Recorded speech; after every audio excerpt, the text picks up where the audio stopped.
नमस्कार मित्रों, मैं Rajiv Mishra social research foundation में आपका बहुत बहुत स्वागत करता हूं और आपको बताना चाहता हूं सोशल रिसर्च फाउंडेशन उच्च शिक्षा में शोध परक शिक्षण के लिए लगातार तत्पर रहता है और इस क्रम में हम 6 अंतर्राष्ट्रीय रिसर्च जर्नल्स का प्रकाशन लगातार कर रहे हैं। मित्रों, जर्नल्स की जो गुणवत्ता है उसका प्रमुख कारण है हमारा रिव्यू प्रोसेस।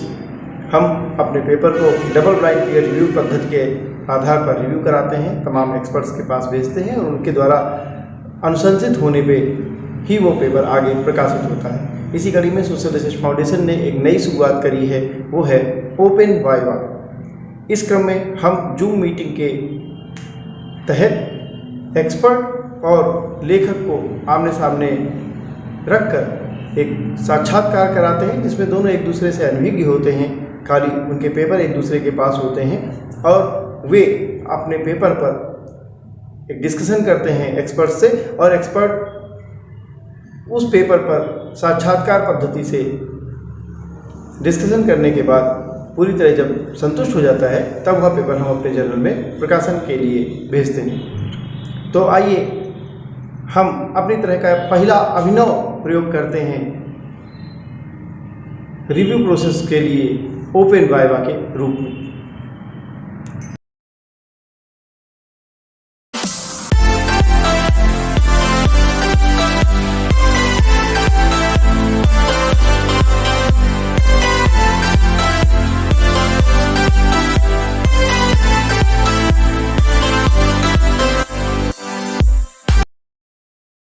ठीक है मैम।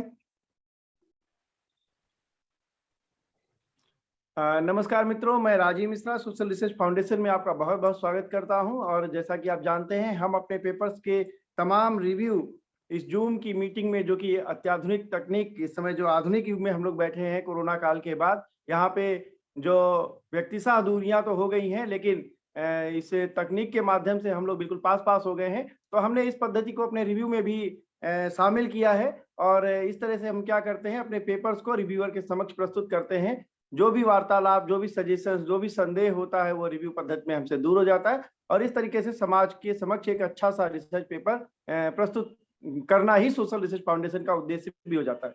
तो मैम हमारे साथ जुड़ी हैं, पेपर आईडी है 15310।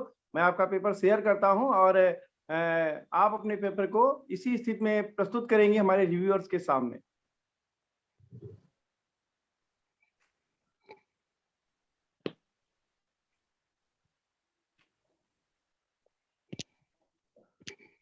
मैम ये पेपर आपका हमारे समक्ष है, स्पोर्ट एक्टिविटीज। ये दिखाई दे रहा है आपको? हाँ, मुझे दिखाई दे रहा है जी। तो आप इस पेपर के बारे में हमारे रिव्यूअर्स को बताएं। अच्छा।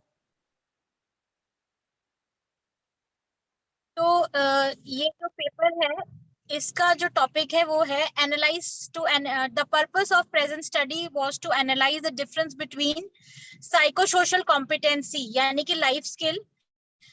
इसमें 2 लाइफ स्किल्स हमने मेनली ली हैं, जैसे इमोशनल कॉम्पिटेंसी और सोशल कॉम्पिटेंसी। और उसमें हमने ये देखा है कि जो बच्चे स्पोर्ट्स खेलते हैं और जो बच्चे स्पोर्ट्स नहीं खेलते हैं, उनके बीच में उनकी जो सामाजिक कॉम्पिटेंसी है या फिर सामाजिक स्किल्स हैं या इमोशनल स्किल्स हैं, उनमें क्या अंतर पाया गया। तो इस स्टडी में हमने इनका शॉर्ट फॉर्म लिया है, involve in sports activity, that is IAS, and not involve in any sports activity, that is anti-IAS। तो इसमें हमने 120 बच्चों का डेटा इसमें से लिया है। इसमें हमने मेरठ जिले के जितने भी CBSE बोर्ड के स्कूल थे, उनमें जो भी टीम खेलती हैं, जैसे वो बच्चे फुटबॉल की टीम में होते हैं या फिर बैडमिंटन की टीम में होते हैं, और इनके जोनल क्लस्टर्स जो गेम्स होते हैं, उन बच्चों को हमने इस स्टडी में सेलेक्ट किया था और हमने उनको रैंडमली इस में सेलेक्ट किया है, रैंडम प्रोसीजर से। और हमने 2 ग्रुप्स बनाए। जब जो स्पोर्ट्स खेलते हैं, जो 3 साल से किसी भी स्पोर्ट्स एक्टिविटी में है और अपने स्कूल की टीम को रिप्रेजेंट करते हैं, वो ग्रुप हमने लिया। उसमें से रैंडमली हमने 60 बच्चे लिए। इसको हमने इंक्लूसिव एक्सक्लूसिव क्राइटेरिया भी लगाया कि वो बच्चे 3 साल से खेल रहे हैं, उन्हें किसी भी प्रकार की कोई फिजिकल या मेंटल प्रॉब्लम नहीं है, हेल्थ इश्यूज नहीं है, और वो निरंतर स्पोर्ट्स एक्टिविटीज से जुड़े हुए हैं। और दूसरा ग्रुप हमने वो लिया जो कभी भी किसी स्पोर्ट्स में पार्टिसिपेट नहीं किया है, और वो सारे बच्चे ऐसे थे जिनके एकेडमिक स्कोर्स जो थे वो एक एवरेज एकेडमिक स्कोर्स थे, यानी कि हमने कोई भी एक्स्ट्रा वेरिएबल जिससे कि स्टडी को इफेक्ट ना करे, हमने इस तरीके से क्राइटेरिया लेकर दोनों लोगों के पास हमने असेसमेंट किया, और उनके हम ऊपर हमने 2 टेस्ट लगाए, जो कि इमोशनल कॉम्पिटेंसी स्केल है जो भारद्वाज और शर्मा ने बनाया है 1995 में, और सोशल कॉम्पिटेंसी स्केल जो डॉक्टर शर्मा ने बनाया है, वो दोनों उन पे एडमिनिस्टर करे गए। उसके बाद दोनों ग्रुप के मीन में हमने टी टेस्ट लगाया, और ये जो टी टेस्ट हमने लगाया सोशल कॉम्पिटेंसी में जो 5 वेरिएबल थे, उन पांचों क्योंकि सोशल कॉम्पिटेंसी में 5 चीजें थी, वो 5 चीजें हमने टेस्ट में अलग अलग भी उनके स्कोर आते थे और टोटल भी आते थे, तो अलग अलग स्कोर में और टोटल स्कोरों में हमने टी टेस्ट लगाया, और टी टेस्ट लगाने के बाद हमें ये पता चला कि इनकी सोशल कॉम्पिटेंसी और इमोशनल कॉम्पिटेंसी के कुछ वेरिएबल्स हैं, जैसे कि अगर हम बात करें ability to cope with problem emotions and social competency तो नॉन सिग्निफिकेंट आया, लेकिन adequate depth of feeling और ability to function with emotion and expressing the control of emotions, उन सब में देखा गया कि इनमें एक significant difference आया, यानी कि जो बच्चे स्पोर्ट्स खेलते थे वो अपने भावनाओं को, अपने फेलियर्स को, अपनी एक ग्रुप में जो वो करते हैं ग्रुप कोहेसिवनेस उनकी अच्छी पाई गई और बाकी बच्चों में इतनी अच्छी नहीं पाई गई, तो उनमें अंतर पाया गया। इसका निष्कर्ष इस स्टडी से ये निकलता है कि जो बच्चे स्पोर्ट्स खेलते हैं उनकी सोशल कॉम्पिटेंसी के कुछ एस्पेक्ट्स और इमोशनल कॉम्पिटेंसी के कुछ एस्पेक्ट्स में डिफरेंस आता है। तो यही जिस्ट है सर स्टडी का।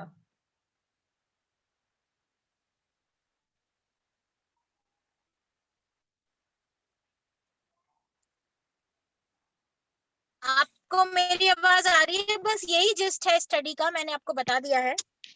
जी जी जी हाँ जी, मैं फर्स्ट रिव्यूअर मैम के पास चलता हूँ।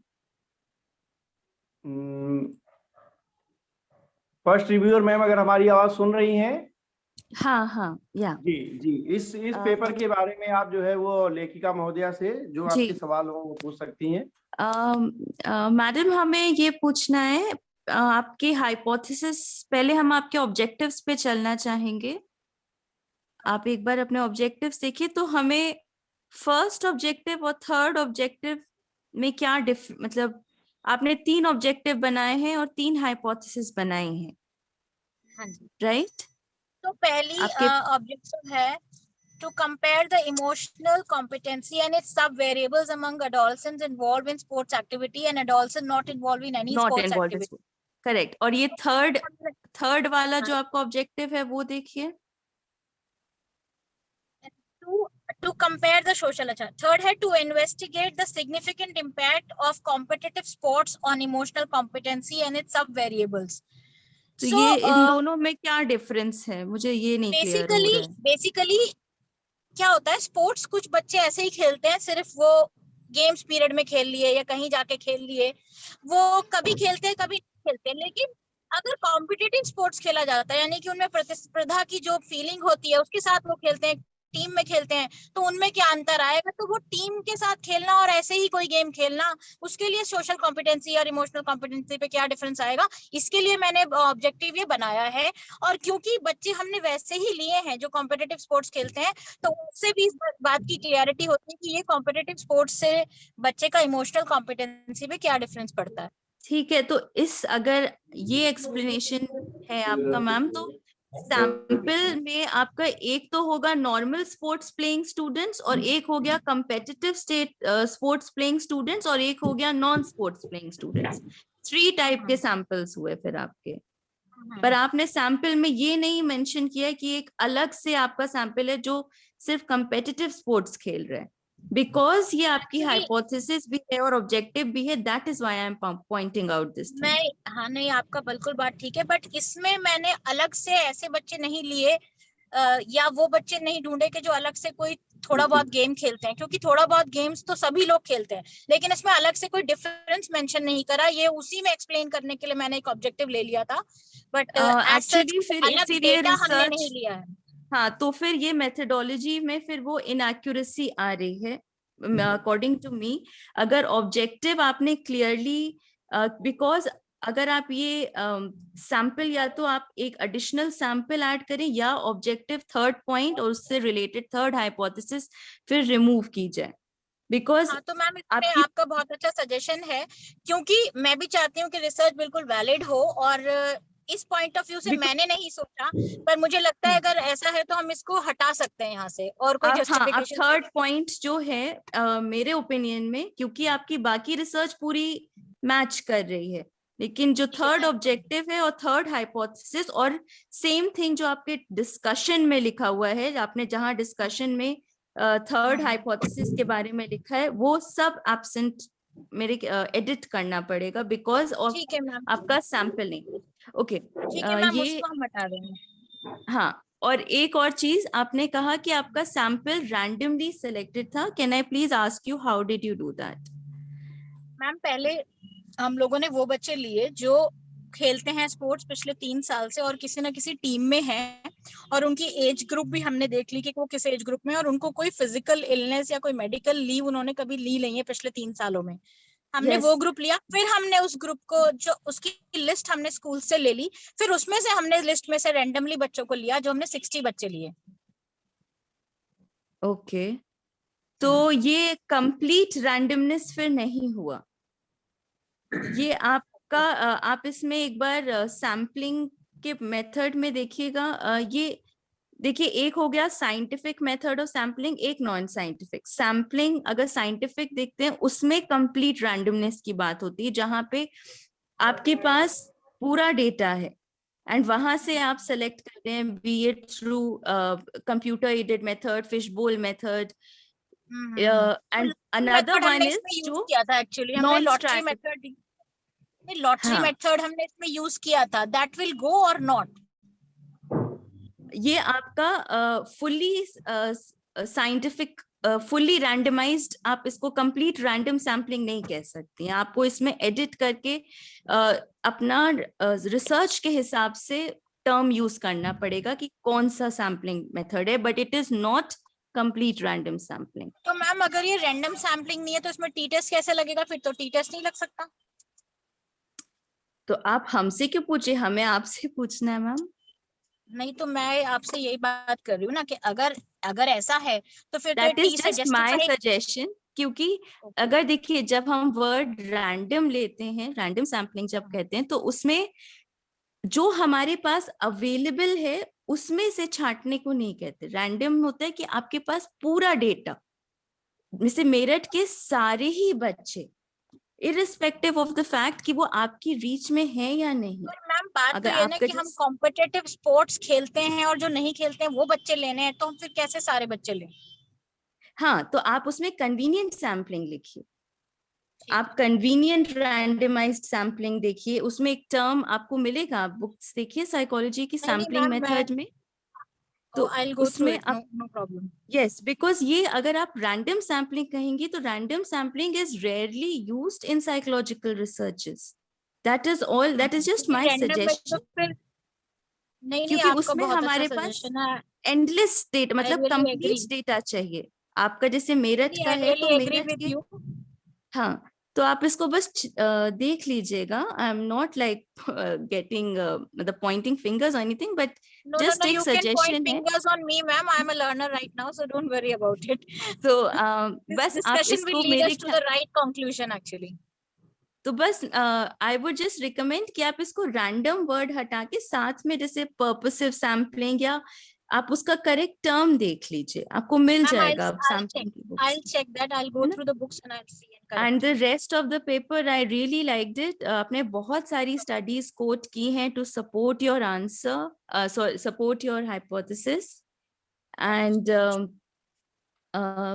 And just and my last query is, जो आपने हाइपोथेसिस लिखी है, आपने नल हाइपोथेसिस लिखी है मैम, आपने रिसर्च हाइपोथेसिस नहीं लिखी है। Okay. सो तो why is that? Ma'am Actually, I don't have any answer about this. I just know that null hypothesis is a good hypothesis because it doesn't give any direction and it doesn't lead to any biasness. So that's why I have kept it neutral. Because mostly अगर आप research papers देखेंगी तो उसमें या PhD thesis में भी जैसे होता है, तो हम लोग ऐसे लिखते हैं कि in the direction of the available literature the following hypothesis are being formulated. तो हाइपोथेसिस हम बनाते हैं आफ्टर रिव्यू ऑफ लिटरेचर. तो लिटरेचर से आपको डायरेक्शन मिल जाता है. तो जैसे आपका फॉर इंस्टेंस So ऐसे ma'am, हो this सकता है. this HO1, I need to edit it. I have to give it direction, positive or negative or what? Yes. So that will make it a research hypothesis rather than a null hypothesis. तो आप ऐसे Fine. लिख सकती हैं Fine. कि That in will the do. direction of the available literature हमने following hypothesis बनाई. जैसे पहला कि there will be a significant difference in emotional competence between students who are engaged in sports and those who are not. इस तरह से आप अपनी hypothesis में null hypothesis से ज्यादा research hypothesis इंटरनेशनल जर्नल्स और इन सब में पाई जाती है mainly. Okay, fine, ma'am. I और edit this. वैसे ही आप फिर डिस्कशन में लिखिएगा जब आप वहां पे लिख I रही हैं will कि change it therefore everywhere in the paper then. हाँ, तो हाइपोथेसिस 1 इज एक्सेप्टेड या रिजेक्टेड जैसा भी आपका आया है, और हाइपोथेसिस 2 इज एक्सेप्टेड या rejected. These are just my like humble suggestions. बाकी These are great suggestions and it is really helpful for me. So thank you so much, ma'am. Thank you ma'am. हाँ, तो अभी मैं अपने first reviewer ma'am से बहुत ही अच्छे suggestions हमको मिले हैं, और मैं सेकंड रिव्यूअर के पास भी चलता हूं. क्या आपके पास भी कोई सजेशंस है सेकंड रिव्यूअर मैम? क्या आप हमें सुन पा रही हैं? जी, यस सर. तो कुछ पूछना चाहेंगी? जी सर. जी. Hello madam. Yes, ma'am. Hello. कुछ इनपुट्स हैं मैडम मेरी तरफ से, कुछ सजेशंस हैं. आप एक मिनट Yes, अपने ma'am. ऑब्जेक्टिव्स की तरफ आएंगी? हाँ जी ma'am. Yes, ma'am. Yes, ma'am. The 3 objectives. One second. These are the objectives shown on the screen. Yes, ma'am. To compare the emotional. Yes, the first objective to compare the emotional competence and its sub variables.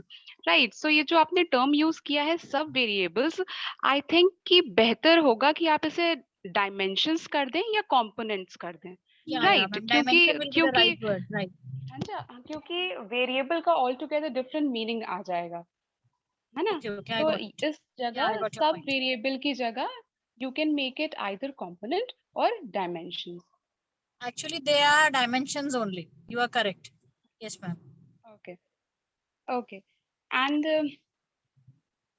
please come to your procedure. Yes, ma'am. Yes, ma'am.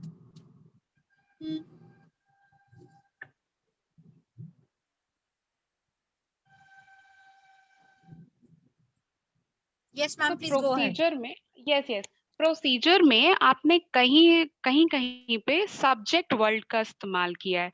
So rather than using subject please right participants, research participants. That would be more appropriate. Okay, ma'am. Fine. I'll do it. Okay. Please again come to your objectives and hypothesis. Yes, ma'am. Yes, ma'am.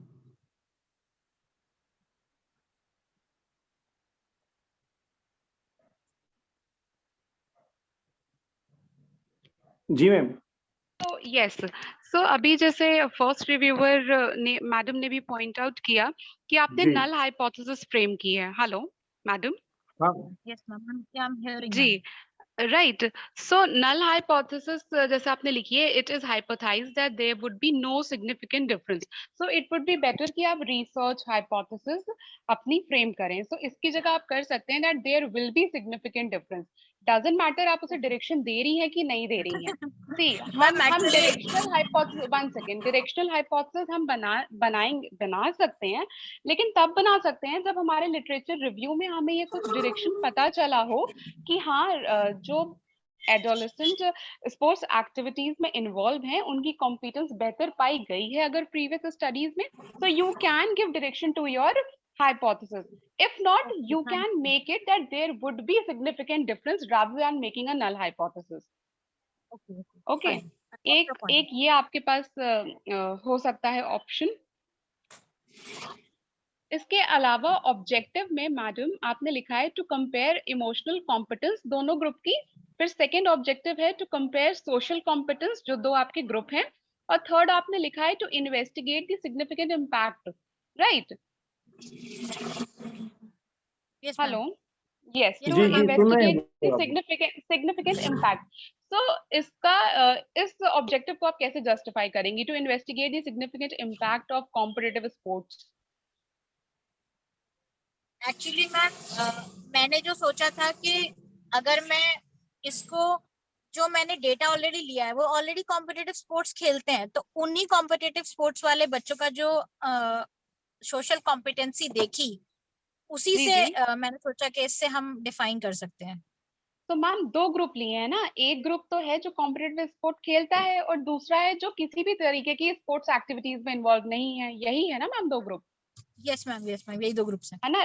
Recreational sports का तो कोई आपने बात करी नहीं है। नहीं कोई बात नहीं है।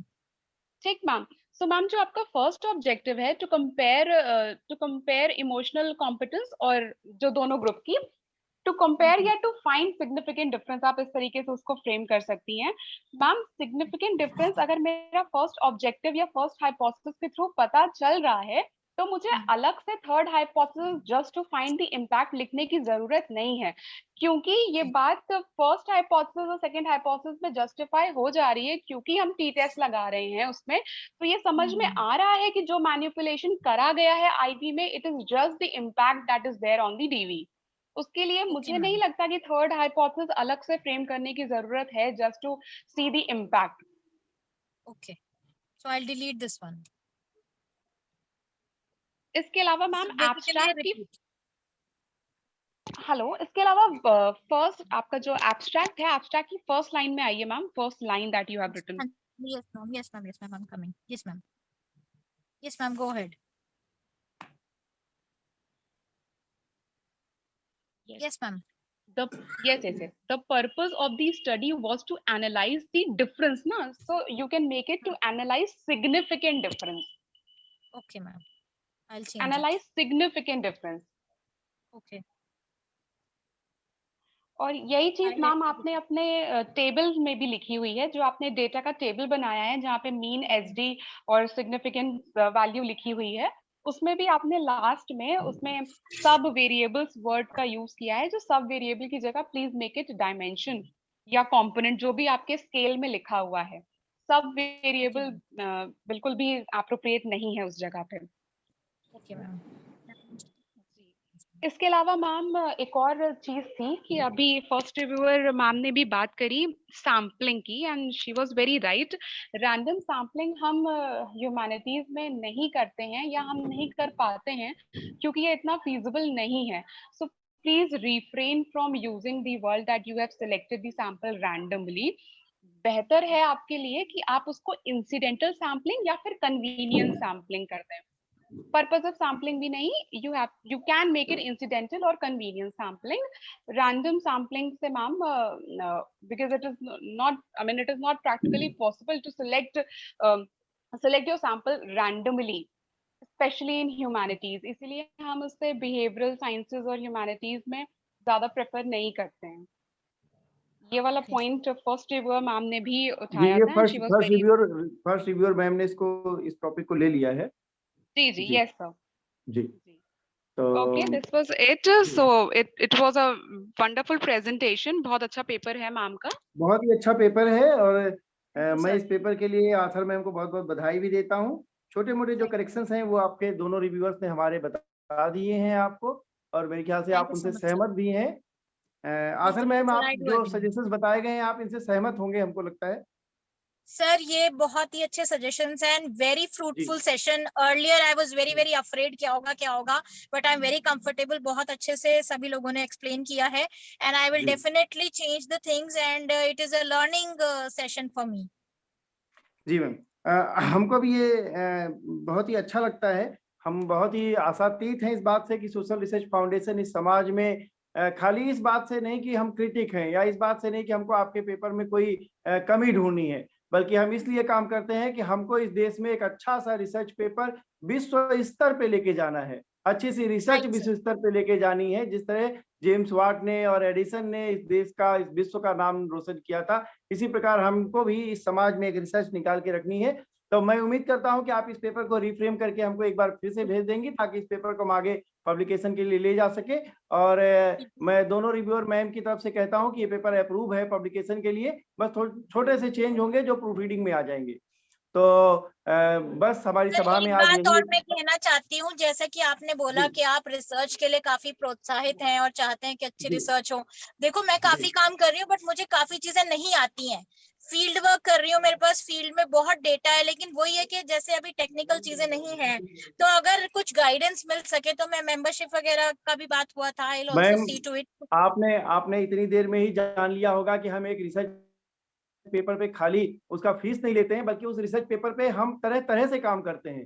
क्योंकि नहीं हमारा नहीं सर, कतई बिल्कुल उद्देश्य नहीं है बिजनेस करना, बल्कि हमारा उद्देश्य है इस समाज में सबको कुछ बताना। और मैं अपनी ही दो लाइनें आती हैं, मैं कोट करता हूँ कि उंगली पकड़ के किसी से कुछ सीखना शुरू, वह शख्स उसी वक्त बना स्वयं ही गुरु। बहुत कुछ है यहाँ सीखने को, बहुत कुछ है यहाँ सिखाने को, बस बात यह है कि हम भी एक अच्छे शिष्य बन सकें। तो निश्चित रूप ठीक है से सर, आप जो आई है एम रेडी हमसे टू जुड़िए, बिकम वन। हमारे ऑर्गेनाइजेशन।